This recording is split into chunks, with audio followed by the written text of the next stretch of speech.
고문을 받은 피해자와 죄를 뉘우치지 않은 다수의 가해자, 그리고 인간이 한 짓이라고 믿고 싶지 않은 가혹행위들. 얼마 전 다시 수면 위로 올라와 우리를 분노케 했던 경남 지역에서 벌어진 그 사건을 떠올리게 만드는 지옥의 시간은 30여 년 전 일본에서도 일어났었습니다.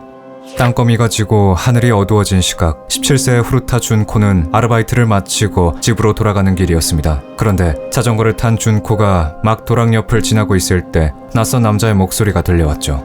야, 내가 알아서 할 테니까 저 여자 좀 발로 차봐. 그 목소리가 말하는 게 누군지 알아차리기도 전에 준코는 자전거와 함께 도랑 밑으로 굴러떨어졌습니다. 순식간에 바닥에 처박힌 준코는 정신이 없는 와중 누군가 자신의 자전거를 발로 찼다는 걸 알았는데, 그 순간 오토바이를 탄 누군가 나타나 준코에게 도움의 손길을 내밀었죠. 그 사람의 이름은 미야노 히로시.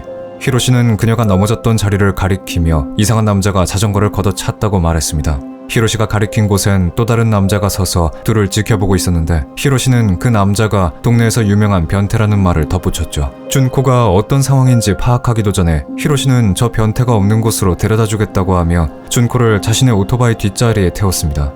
처음 보는 사람의 호의에 불안하긴 했지만 그때 준코는 그저 빨리 집에 도착하기만을 기도했죠. 그런데 집을 눈앞에 뒀을 때 히로시는 준코를 나락으로 끌고 들어가는 말을 꺼냈습니다. 사실 아까 자전거를 걷어찬 남자는 동료이고 자신들은 야쿠자 간부인데 조직의 명령대로 처음엔 널 죽일 생각이었지만 몸을 면 살려주겠다는 거였죠. 고작 17살밖에 안 된 준코는 왜 자신이 야쿠자의 표적이 된 건지 전혀 이해할 수 없었습니다. 하지만 눈앞에 불량해 보이는 남자의 말에 온 몸이 얼어붙고 말았죠. 그 후 히로시는 그 자리에서 겁을 먹은 준코를 이끌고 역에서 가까운 호텔에 들어갔고 그 호텔 방안은 순식간에 지옥으로 바뀌었습니다. 히로시는 준코를 간 뒤 마치 대단한 아량을 베푸는 것처럼 말했죠.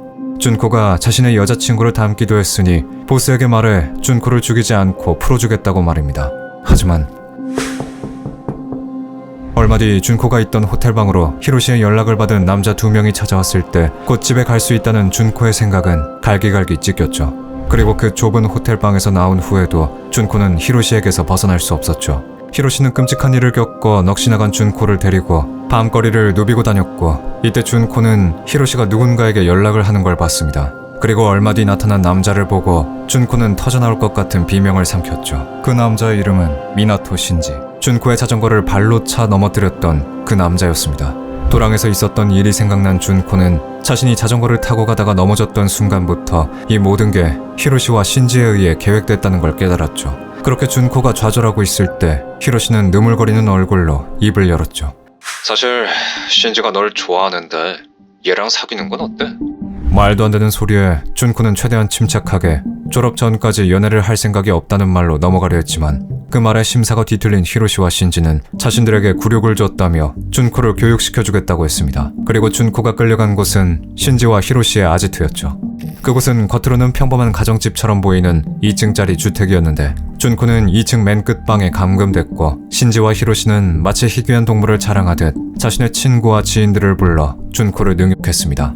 매일 밤 누군지 알지도 못하는 사람들이 넘나드는 그 좁은 방에선 준코의 소름 끼치는 비명소리가 들려왔죠. 준코에게 그 방은 벗어날 수 없는 감옥이자 끊임없는 악몽이 되풀이되는 지옥이었습니다. 그리고 그곳에서 준코는 그들의 장난감이었고 샌드백이었죠. 고통스러운 순간이 끝나면 죽은 듯 너부러져 있는 준코의 머리 위로 이런 말이 떨어졌습니다.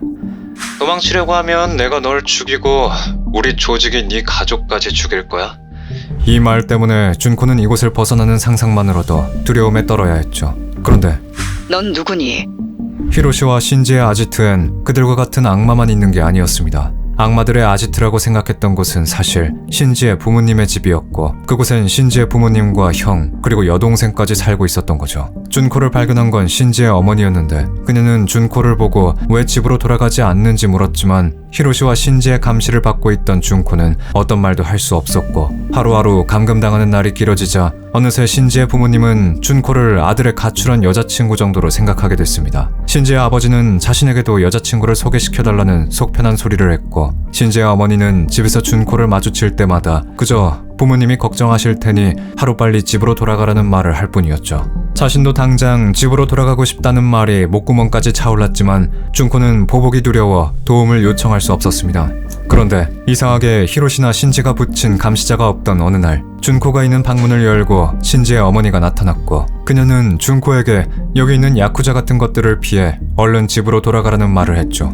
도망칠 의지가 완전히 꺾여있던 준코는 미동도 하지 못했지만 신지의 어머니는 바닥에 있던 준코의 가방과 소지품을 챙기기 시작했는데 과연 준코는 도랑에서 히로시가 내민 도움의 손길을 붙잡은 것처럼 신지의 어머니가 내민 손을 붙잡아도 되는 걸까요? 일본 도쿄구의 아다치구에서 행방불명된 여고생의 집으로 의문의 전화가 걸려왔습니다. 사라진 여고생의 이름은 후루타 준코였는데 11월 25일 준코는 야시오 시내에 있는 플라스틱 가공 공장에서 아르바이트를 마친 뒤 행방이 묘연해졌죠.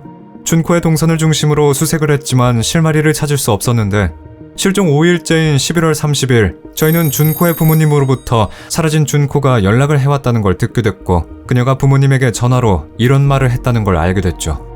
지금 가출 중이니까 찾지 말고 실종 신고한 건 취소해줘요. 그리고 친구의 집에 있으니 안심하라는 말을 덧붙였다고 했습니다. 전화를 추적한 결과 준코는 살고 있던 곳에서 아주 먼 지역에 위치한 공중전화로 연락을 해온 것으로 밝혀졌는데 단순하게 생각한다면 준코가 가출을 해 거기까지 간 것으로 볼 수도 있었겠지만 그렇다기엔 평소 준코가 가출은 상상도 하지 못했던 모범생이었다는 거죠. 심지어 그 지역에 알고 지낸 친구도 없던 것으로 확인이 됐는데 실종 신고를 취소하란 준코의 어색한 말을 봤을 때 준코는 누군가에게 납치돼 실종 수사를 중단시키기 위해 납치범이 시키는 대로 말한 것으로 추정됐습니다. 저는 계속해서 준코를 추적했지만 사건을 진전시킬 목격자나 단서는 나오지 않았죠. 그런데 12월 6일 또다시 준코의 부모님에게 의문의 전화가 걸려왔습니다. 전화를 걸어온 이는 대뜸 댁의 따님 이름이 후루타 준코냐는 질문을 했다고 하는데 준코의 어머니가 누구냐고 되묻자 한동안 대답이 없더니 이내 이름 하나를 댔지만 그 이름은 정체를 숨기기 위한 가명으로 보였죠. 종종 실종자의 가족에게 실종자의 행방에 대해 알고 있는 척하는 장난 전화가 걸려오곤 했지만 한 가지 의아했던 건 준코의 어머니에 따르면 그 의문의 전화를 했던 사람의 목소리가 중년의 여자였다는 겁니다. 분명 단순한 가출 사건이 아니라고 확신했지만 여타 할 결정적인 단서가 없어 계속해서 답답한 의문만이 생겼는데 해가 지난 3월 29일 저는 김영사로부터 뜻밖의 연락을 받게 됐습니다. 그건 도쿄에 위치한 내리마구의 한 소년 감별소에서 18세의 소년이 살인을 자백했다는 거였죠. 소년의 이름은 미야노 히로시였는데 그는 19세 여성의 강치상 및 절도 등의 혐의로 체포됐다고 했습니다. 그런데 조사 도중 사건 내용을 착각한 수사관이 히로시에게 이렇게 말했다고 했죠. 사람을 죽이면 안 되지. 이때 히로시는 자신은 살인으로 잡혀온 게 아니라고 주장하는 게 아니라 어딘가 불안한 표정을 짓더니 갑자기 또 다른 혐의에 대해 자백을 하기 시작했다고 했습니다. 바로 3개월 전 여고생 한 명을 납치해 감금했고 여고생이 사망한 뒤 드럼통에 넣고 콘크리트를 부어 유기했다는 거죠. 저희는 곧바로 히로시의 자백대로 드럼통을 유기했다는 현장으로 향했습니다. 그곳은 고토구에 위치한 해변공원 정비 현장이었는데 공터를 수색하던 도중 코를 찌르는 썩은 냄새가 공터 구석구석에서 풍겨왔고 그 근원지에서 정말 콘크리트로 범벅된 드럼통 하나를 찾을 수 있었죠. 즉시 크레인을 동원해 드럼통을 경찰서로 옮긴 뒤 해체 작업을 시작했고 저희는 그 안에서 이불 2개에 감싸여 커다란 보스턴백 속에 담긴 준코를 발견했습니다. 준코의 시신은 이미 부패가 상당히 진행되고 있었고 심각하게 훼손돼 있었죠. 그렇게 준코를 찾은 뒤 저희는 히로시에게서 나머지 자백을 들었는데 11월 25일에 히로시는 자신이 야쿠자 간부라는 말로 준코를 협박했다고 했습니다. 조사 결과 히로시는 실제 야쿠자 조직인 극동회의 청년부 산하조직 극청회의 간부였죠. 그러나 본격적인 야쿠자도 아닌 청년부이기에 준코를 협박한 대로 그녀의 가족을 몰살시키고 사고로 위장할 만할 정도의 힘은 없었던 것으로 판단되는데 준코는 한껏 부풀려진 협박으로 무려 44일간 감금당하면서 도망치지 못했던 겁니다. 히로시의 자백에 따르면 준코를 감금하는 동안 인간과 폭행에 가담한 이들은 공범이자 장소를 제공한 미나토 신지와 신지의 형 그리고 오구라 유즈루 등의 청년의 동료들을 포함해 수십 명에 달하는 것으로 추정됐죠. 심지어 히로시는 약혼을 한 상태였는데 약혼자의 남동생이었던 와타나베 야스시 또한 공범이었던 것으로 밝혀졌습니다. 그러다가 12월 6일에 미나토 신지의 어머니인 미나토 마츠코 씨가 가출했다는 명목으로 계속 집에 있는 준코에 대해 의문을 가졌다고 했는데 여기서 저희는 준코의 집에 전화를 걸었던 의문의 전화가 바로 마츠코 씨였다는 걸 알아냈죠. 저희는 곧바로 마츠코 씨를 만나러 갔는데 마츠코 씨의 말에 따르면 미나토 가족은 모두 차남인 신지와 그의 친구들을 두려워했다고 했고 자신의 집은 이미 오래전부터 히로시와 유즈루와 같은 청년 야쿠자들의 아지트였다고 했습니다. 처음엔 준코를 집으로 돌려보내려 했지만 친정집으로 가서 준코의 가족에게 전화를 했다는 걸 신지에게 들켜서 몇 시간 동안 폭행을 당한 뒤로는 더 이상 관여할 수 없었다고 했죠. 심지어 마츠코 씨는 그날 분명 준코가 집으로 돌아갔다고 생각했다고 하는데 신지의 아버지와 형 미나토 코우지와 함께 히로시와 신지가 없던 틈을 타 준코를 집에 돌려보냈다는 겁니다. 하지만 이때 신지의 집엔 또 다른 공범인 오그라 유즈루가 있었는데 신지의 형인 코우지는 준코를 데리고 집을 나가 그녀를 집으로 보내자고 유즈루를 설득했지만 유즈루는 준코를 데리고 신지의 집으로 갔고 이번엔 베란다를 통해 2층 방으로 들어가 다시 준코를 감금시켰다고 했습니다. 마츠코 씨는 이 때문에 준코가 무사히 집으로 갔다고 생각했다고 하지만 준코와 마찬가지로 이미 아들의 폭력에 길들여져서 진실을 모르는 척 했을 수도 있었죠. 그 집에 함께 있었고 범죄에 동조했던 신지의 형 코우지의 자백에 따르면 준코는 감금당한 지 한 달이 지난 12월 하순부터 급격히 쇠약해졌다고 했습니다.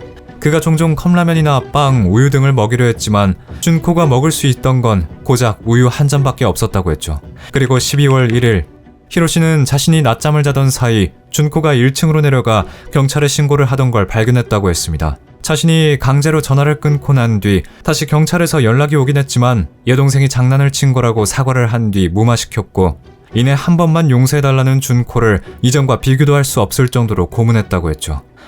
준코는 이런 지옥과 같은 곳에서 다시 한 달을 버텼고 1월 4일 히로시는 도박을 해서 돈을 잃었다는 이유로 준코에게 화풀이를 했다고 했죠. 이 말도 안 되는 화풀이에는 다른 청년의 멤버들이 합류했고 다 함께 구타를 하기 시작했다고 했습니다.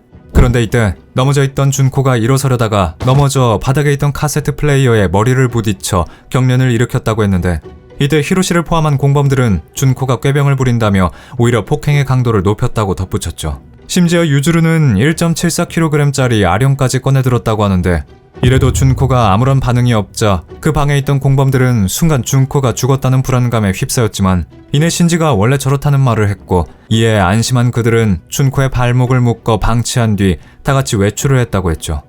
그런데 다음 날인 1월 5일 집에 있던 코우지가 숨을 쉬지 않는 준코를 발견한 뒤 신지에게 연락을 했고 다시 집으로 간 공범들은 그제야 준코가 죽었다는 걸 알게 됐다고 했습니다. 준코를 부검한 결과 준코의 실제 사망 날짜는 1월 4일이었고 사인은 구타에 의한 외상성 쇼크와 위에 남은 토사물로 인한 질식사였죠. 콘크리트 속에서 빼낸 준코의 얼굴은 눈의 위치를 가늠하기 어려울 정도로 심하게 손상돼 있었고 얼굴뼈 상당 부분이 으스러져 있었습니다. 온몸의 근육은 폭행과 화상 등으로 녹아 있었는데 가장 상태가 안 좋았던 건 고문을 당한 게 틀림없어 보이는 하반신이었죠. 또한 장기는 몸 안에서 모두 터져서 형체를 알아볼 수 없을 정도였는데 그중 위장에선 가해자들이 먹인 것으로 추정되는 벌레와 오물이 가득했고 기도까지 막혀 있었습니다. 가장 끔찍한 건 기도와 위장에 남아있는 액이 도대체 몇 명의 것인지 확인할 수 없을 정도로 양이 많았다는 거죠. 뇌와 고막, 치아와 손톱 등등 준코의 몸엔 성한 곳이 하나도 남아있지 않았습니다. 히로시는 이렇게 처참하게 살해당한 준코의 시신을 끝까지 콘크리트째 굳히는 잔혹한 짓을 한 거죠. 그런데 준코의 시신을 발견했을 당시 의문스러운 점이 있었는데 당시 드럼통 안에선 한 드라마의 마지막 회를 녹화한 비디오 테이프가 들어있었는데 왜 그걸 같이 넣었냐는 물음에 히로시는 준코를 추모한다던가 그녀가 불쌍해서가 아닌 그저 그녀의 원혼에 저주받기 싫어서 그랬다는 답을 내놓았습니다. 1988년에 일어난 만큼 CCTV와 위치 추적 같은 단서를 찾기 힘들었던 이 사건은 한 수사관의 실수가 아니었더라면 해결되지 않았을 수 있었습니다.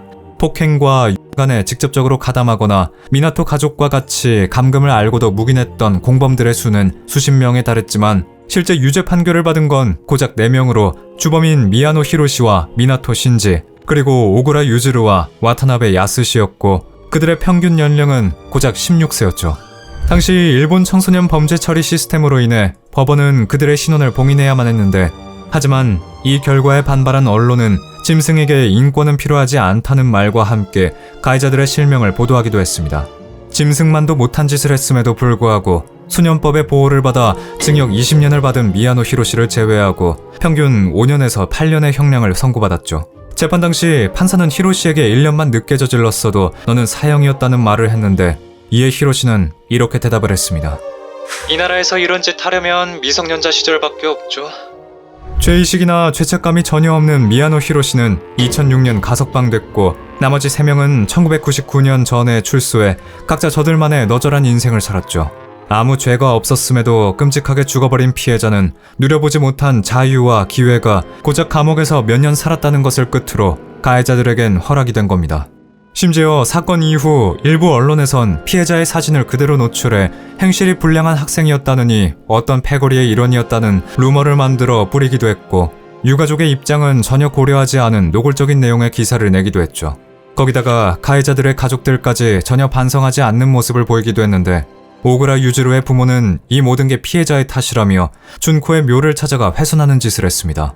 심지어 사건이 어느 정도 지난 후에는 부끄러운 줄 모르고 사건이 발생한 인근에서 음식점을 차려 장사를 하는 뻔뻔함을 보이기도 했죠. 지옥 같은 시간을 보낸 피해자와 어리다는 변명 뒤에 숨은 가해자들, 거기에 가담한 수십 명의 공범들과 오히려 피해자의 탓을 하는 가해자 가족들의 모습은 2004년 우리나라의 경남 지역에서 일어났던 그 사건을 떠오르게 만들었습니다. 한 가지 다른 점은 솜방망이 쳐버리지만 일본에서 일어난 콘크리트 사건의 주동자들은 조금이라도 징역을 살았고 우리나라는 20년 뒤 재조명돼 사적 제재가 시작됐다는 거죠. 하지만 분명 가해자에 대한 합당한 사법 절차가 이루어지지 않았을 경우 사회적인 정서와 도덕적인 기준을 위해 또 다른 사적 제재를 가하고 싶은 마음도 들 수 있을 겁니다. 하지만 그 전에 가장 먼저 생각해야 할 건 그 과정에서 피해자가 과거 사건을 재경험하게 될 수 있고 원치 않는 관심으로 다른 상처를 받을 수 있다는 거죠. 분명한 건 과거를 잊을 수 있는 권리는 오로지 피해자와 피해자의 가족들에게 있고 끔찍한 트라우마에 시달려야 하는 건 언제 어디서 자신의 업보가 되돌아와 목을 칠지 알지 못하는 불안함 속에 살아야 하는 가해자입니다.